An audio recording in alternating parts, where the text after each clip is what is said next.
Hello, everyone. Welcome to the Fitness Podcast for this week. Today is the 21st of January, and it's beautiful weather outside. Surprisingly, a lot better than the weekend. Thank God for that. TDC was absolutely horrible today, but what can you expect? It's a TDC. If it doesn't smell like homeless person piss and have a rude driver, it's not a TDC anymore. So, for today, I want to talk about a workout regime that I've been doing for the last few weeks. Um, Basically, I was doing 3 sets of each exercise till failure. Originally, for each exercise, going really close to my max and then reducing the weight almost 15 to 20%. So for my first exercise of the chest area, I was doing bench press, or I don't do bench press and like bar based weights. I always do dumbbell based because it's a lot more even and it works out both sides on my body. And with that, I started off with the 65-pound dumbbells. It's not really my max, but it's something I do have carpal tunnel, so without a spot, my hands do start shivering, even though like my pecs can handle it. My wrists do start shivering a bit. With the 65-pound dumbbells, I do 3 sets. I can usually go 25 reps with the 65-pound dumbbells, 25 to 30 reps. And then I drop down to 60, or usually 60 or 55 pounds. Do another 20 and to 25, and then I drop down to 45, and basically till like I drop, like I can't hold the weight anymore.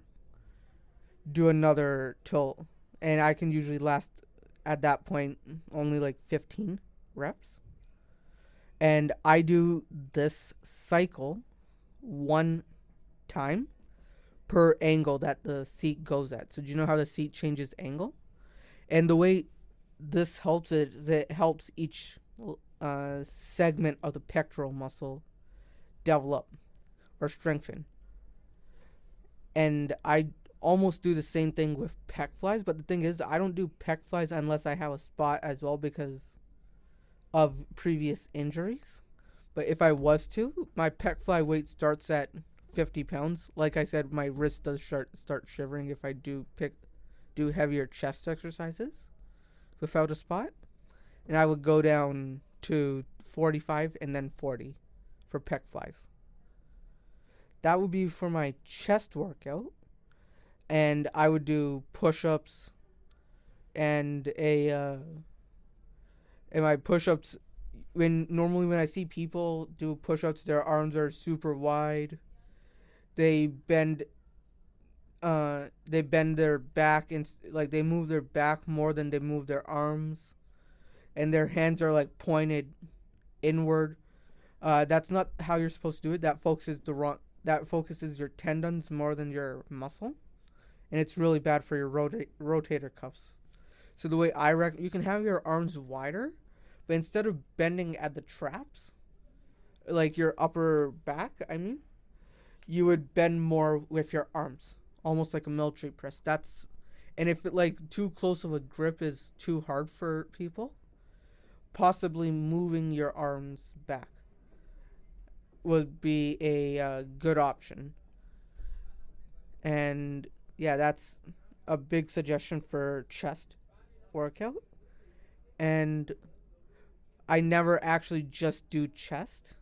I always pair it with arms. And with arms, I also follow a similar workout regime. So I basically do cable pulls, basically either in a curling motion upward or a pull down motion for my triceps. And when I do the cable pulls for my triceps, my chest and back stay straight. I grab the rope. I keep my elbows start at 90 degrees, 1 foot back, and then I just pull down and spread the rope into almost like a bigger V.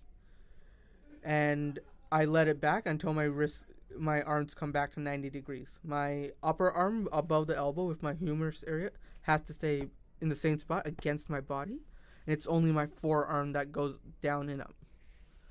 That's the biggest thing so that works on my tricep, and I do 3 sets. I start at 150 for that, and then I go down to 110 or 120, and then I go down to 100, and then I start at, for my last set, I'm so tired that I'll just start off at 40 pounds, and I'll do as much as I can, and each time I do till failure. And same thing for biceps. I'll start at 100, and I think the last the maximum I did was 120 with the cable, and I do that for 3 sets, and then I do 1 superset, and then finally I do curls for arms, and I do isolation curls. 3 sets, starting off with 65-pound dumbbells. I curl, and like I keep my upper arm locked in place, so that doesn't move. The only thing that moves is the bicep and my forearm, and I hold it in a hammer grip essentially because I think it like feels a lot better on my wrist than holding it straight with the regular grip. And that really works out my biceps a bit more. And the way I do push-ups with like the arms close to my bodies and stuff, it works my triceps a lot as well. So I don't bother doing too much tricep exercises for that reason. And that was my chest workout. And for my back workouts, like I said, for a good bench, the pectorals are the most important thing, but having a good upper back really does benefit a lot of areas. Like it really helps your deadlifts a lot more because your lower back is only working for a deadlift until like the bar comes up to your knee level, and the rest of it is like how much your upper back can lean backwards, right? So having a strong upper back really helps with your bench, and it really helps with one sec, guys. So yeah, basically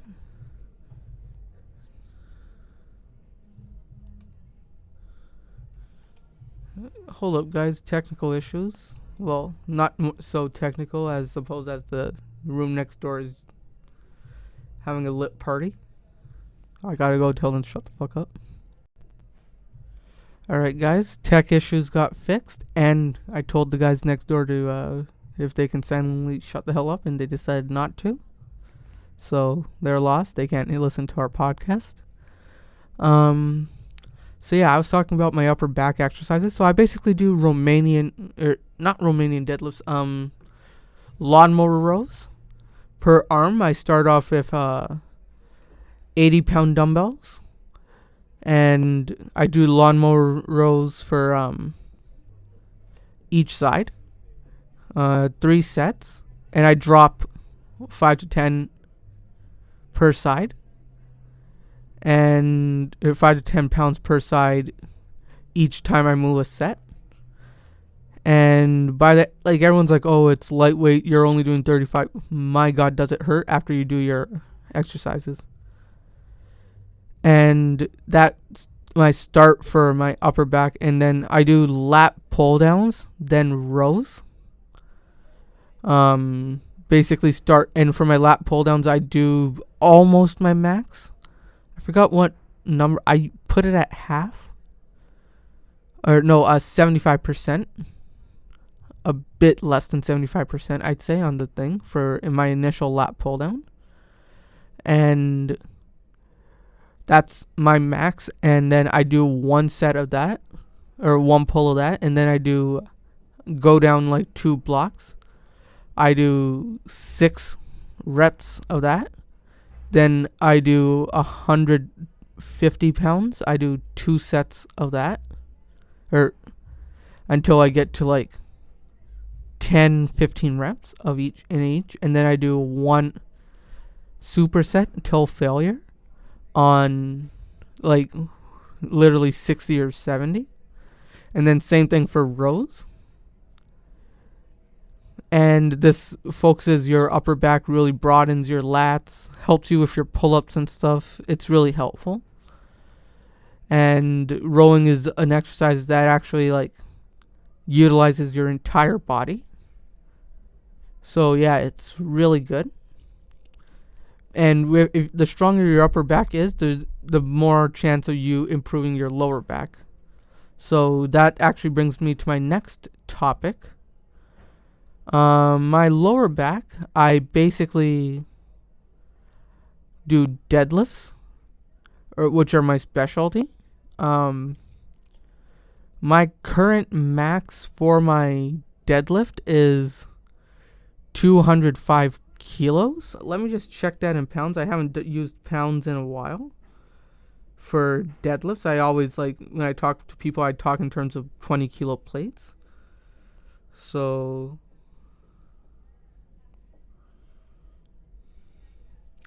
I'm just calculating that. Yeah, I'm currently at so according to the conversion, it's 450 pounds. That's my maximum, but ever since I've gotten my back issue, I've cut down to a maximum. I can do more than 150 kilos, which is if 205 is 450, I'm probably doing 385. And for people who don't know, I have lordosis. I discovered that I had lordosis in my lower back. The doctor was like, dude, if you're lifting 450 and with lordosis, it's most probably genetic, because you should start feeling pain when you lift a bag of rice by accident, if it was something that came with bad posture. But if you're squatting and deadlifting and everything, it's genetic. But I'm visiting a chiropractor now, so until I get it fixed, because my the thing with if your muscles get too hardened, it's harder for the chiropractor to make any bone adjustments as well, or at least what my chiropractor said. So I cut down on the heavier lifts.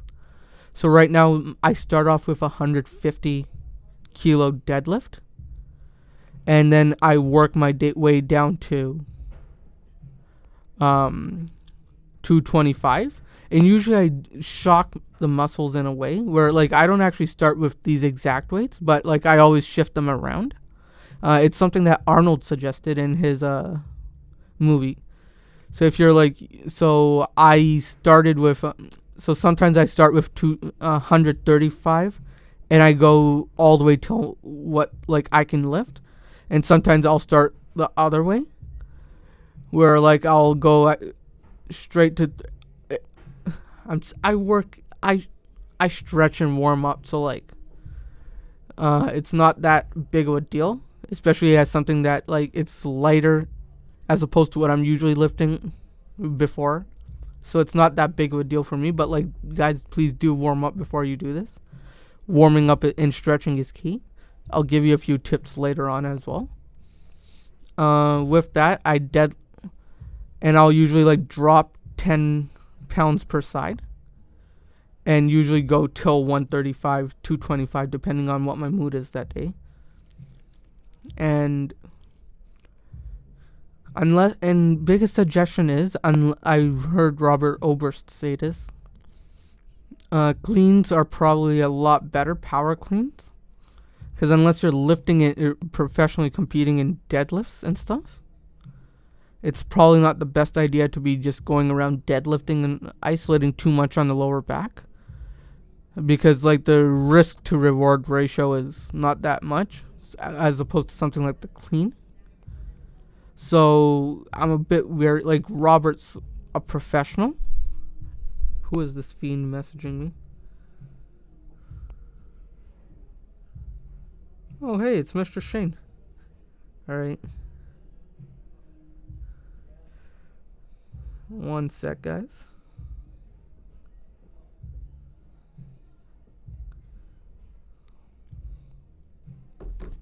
But yeah, sorry about that. Mr. Shane, the most athletic person we know. Yeah.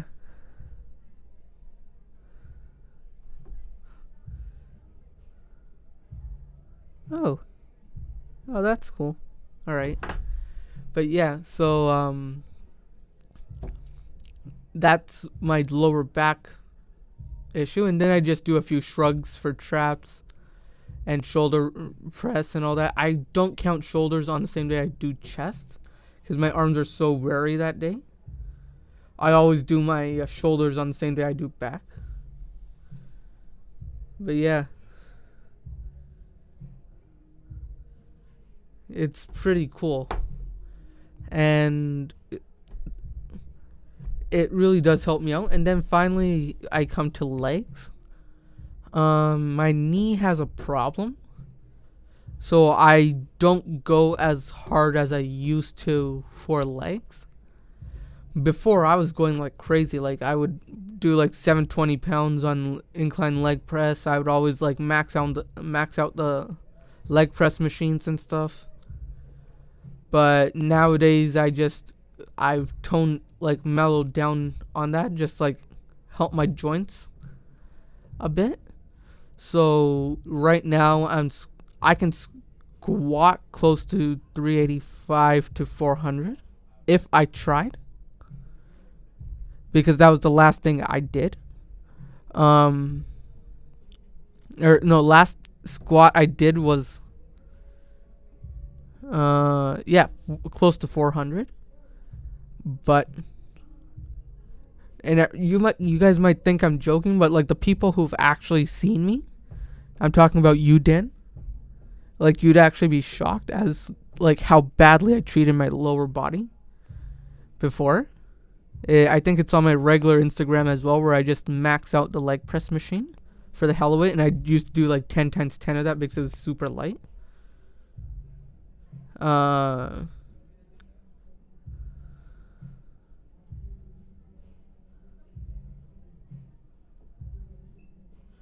Oh, Mr. Shane has a question for us, which I will be reading. So yeah, that's my right now. For legs, I would do bicycling, and I would start off with something like I would do goblet squats. I would start off with the 50-pound dumbbell, hold it up at chest level, either kettlebell or dumbbell, 50 pounds, squat 10 times, grab something 30 pounds, do 10 to 15 reps, and then do body weight squats 20. And then I would basically do crab walks, box jumps, and then that would be and then I would do bike again, and that would be my workout. And for warm up, I usually do yoga based exercises with like sun salutations to stretch out the body, and I jog. I usually do 15 minutes of jogging. So I do 2 kilometers of a jog. That usually takes me 14 to 15.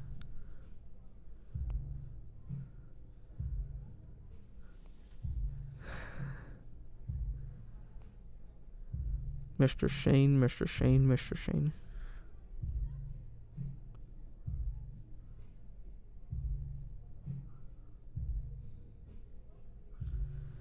Always has questions.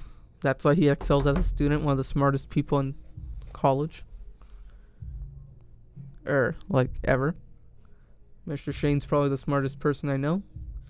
He even worked at an IT desk helping, like, the reason why I say he's the smartest person available is because there's some dumbasses out there, and he worked tech support for a while, and he was able to work with and actually help out these dumbasses and their dumbass questions in a really efficient way. Uh, I'm not saying anyone's a dumbass. Well, I am, but like I'm not pointing out certain people. Well, I am, but like I'm not saying them by name. So it may not be you, it may be you, but who knows? So yeah, though, and for my warm up, like I was saying, I do sun salutations as like a yoga, and I do running for 15 minutes till I just start to break a sweat, and then I do 10 push-ups, 10 sit-ups, a minute of plank, and I stretch out my legs. And sometimes I do sparring on pads. Like I do sparring regularly with pads and stuff, but like not when I'm doing powerlifting training. And yeah, that's I swim regularly as well. Dude, this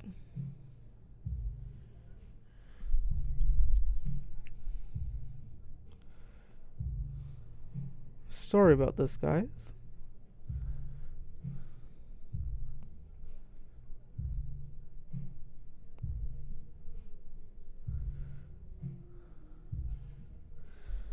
All right, so our celebrity guest, Mr. Shane, would like to talk about laptops. And as an engineer, I think I'm qualified to talk about laptops and give advice. If any laptop companies want to give me sponsorships, that's pretty cool as well. So, Mr. Shane was looking for modern, like, basically when you're buying a laptop, it's like buying shoes. It's like buying like clothing. You got to see what your use is.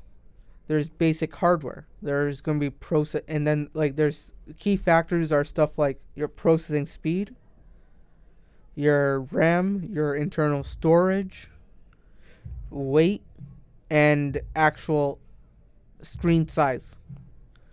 And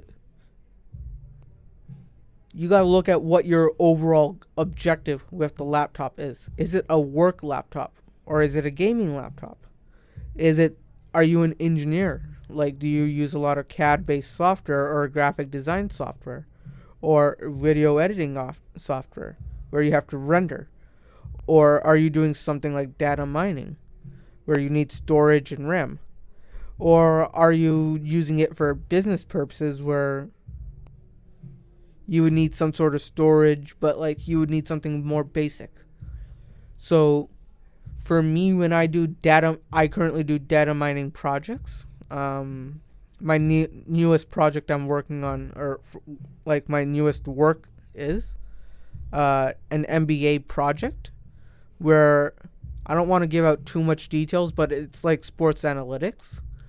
And for that, all the information I mine from the web and from images, when my program runs, gets saved on the RAM and then needs to be stored in some kind of server to manage the data. So I would need, instead of buying renting AWS services and all that, I am building my own server. So I would need internal storage, I would need RAM, and I would need a good processing speed. And if you're a gamer, let's say, or you're running CAD software, or you're running a good monitor, you would need something with a better graphics card. And if you're doing like regular business work, like Mr. Shane does, Mr. Shane's not that much of an avid gamer and all that stuff. You would probably you'd be shocked. Like even if you're like regular and you're looking for a budget, almost like buying a used car, you can get something refurbished that's absolutely amazing. Yes, it's not brand new, but it'll get you the job done for almost half the price. So, Mr.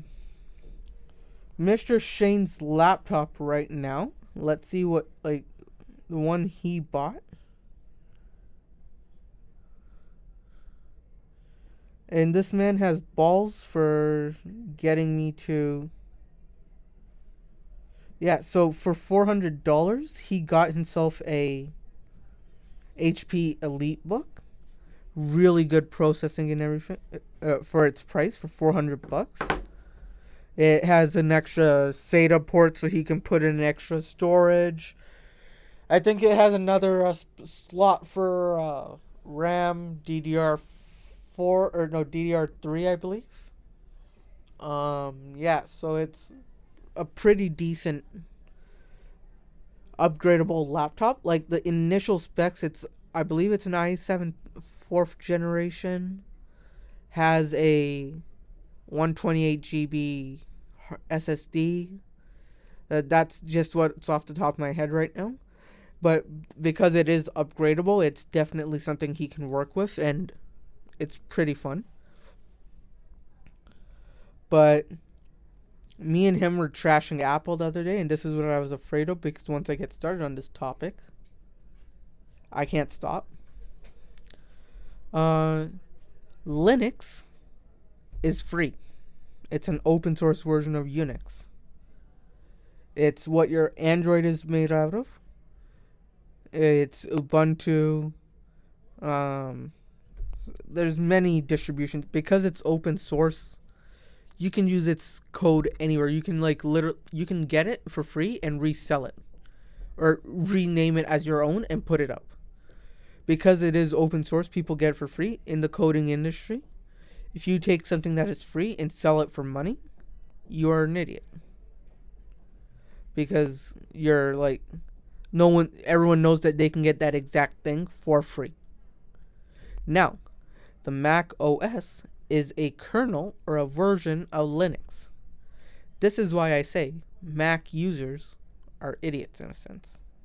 Because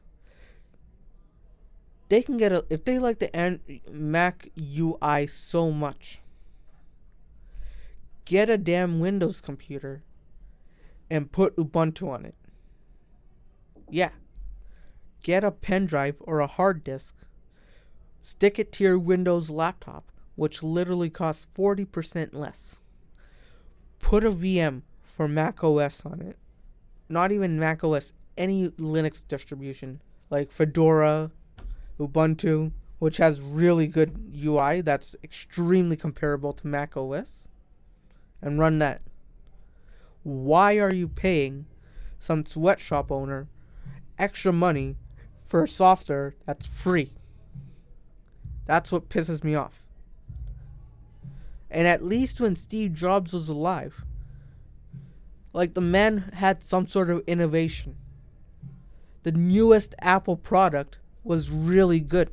If you compared the newest generation iPhone to the newest generation RIM, yeah, like the security and all that stuff, a RIM is really good.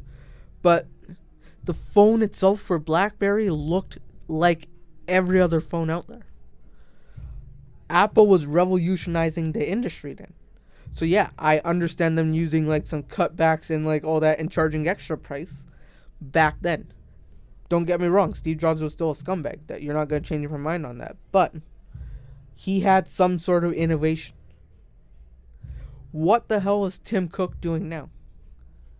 Other than making cell phones that look like aliens. There is no innovation in his phone. My Samsung 10e has the same capabilities as his iPhone. Like, it just doesn't make sense to me. Like, since Steve Jobs died, there's no reason why you should be using an Apple. There's no innovation in their product. There's nothing new. It's the exact same. They lost their mission statement. So, I would have understood. Let's put us like one can argue. Let's put aside the politics of the actual person. I don't like the person, but I like the product. The product is useful for me, so therefore I will pay extra for the product. When Steve Jobs was alive, I understand that you're paying for the product. You're not paying for Steve Jobs. You're paying for the product. What the fuck are you paying for now? They have no product. It's the exact same as this product. It's the same damn operating system, except the GUI is a bit different. But Android and Mac are both, they're both Linux kernels in a sense. And it just boggles my mind that there's people out there like lining up to go to the Apple store with their special screwdrivers. Why? Tell me why I cannot open up. I know how to fix a laptop. Why can't I open up my laptop and fix it? Why do I need special? The only time you need special tools is when you're working in a plant, because you don't want people robbing your shit. But if I know how to fix my laptop, why can't I go it at home? Why do I need some guy with glasses at the Apple store ready to scam me off to fix my laptop and charge me $400 for that? I was watching this one video where this guy basically, the RGB cable in the fucking screen was bent. It takes 20 seconds to fix. I can fix that with a blindfold on. You undo the screws on a regular computer, you open it up, the cable's right there on a laptop, because that's where the screen connects to the motherboard. One of the pins was risen up, or it was like giving a bad signal because it was risen up. Sometimes that happens because of moisture, sometimes that can happen for another time, but all you got to do is like click that in. It's like plugging in a USB. That's all he had to do, and the guy was like, "Oh, it's because I'm." So he don't get me wrong. The guy at the Apple store, he was on the right direction. He was like, "Oh, it's because of moisture. It's giving a wrong signal because of moisture." And I'm like, "Yeah, that's one of the reasons." But did you open it up? And then when they did an investigation on it, they found out that the Apple store doesn't actually have the tools to open up, so they just assumed that it was like dead. And they're like, "Oh, so you're gonna have to buy a new laptop with like $1,200." And I was like, so, and they took the same laptop across the street to some uni student with like the actual special tools. And this kid opens it up, and they're like, "How much would you charge for this?" And then the kid was like, "I literally did this in 30 seconds. I'll do it for free. Like, it's not like I'm installing a new BIOS or like putting in RAM. Like, it literally takes me more time to put in new RAM than it took me to fix this issue. So I'll do it for free." And then they just like, I was like, "Dude, this is so true. This is so damn true." I'm finally like happy that they called this out, like called Apple out, and Apple tried to like destroy this video, almost like Bill Clinton tried destroying it, like all the lawsuits and stuff. And I was laughing my ass off the entire time. Yeah, no, if you guys hate my laptop rants, please blame Mr. Shane. It's all him. He gets me into computers. I like I said, I did a lot of technician work in my days. A lot of robotics work, and I love hardware, but hate Apple. I understand using it for art purposes. I'll give you that. But I'm saying, back in the day, you like they say in the movie, like back in the day, if you wanted a Windows computer, you want to move your mouse. If something's like there's a mark on your shirt, you should be able to point at it. You shouldn't be like, "Oh, it's at this coordinate, this height." Yeah, that was the Windows back then. That's why an Apple was good back then. But now, like, other than hipster artists looking to draw stuff, there's literally no use for an Apple. For that $52,000 computer, I can get a car with a computer inside of it. Freaking Elon Musk's Tesla costs $40,000, and I can mod it for $12,000 with an actual amazing supercomputer. Yeah. Well, I'll let you guys go from. That's the question that I got for this week about computers. I can't bite the hand that feeds me, so that's why I'm talking to about it.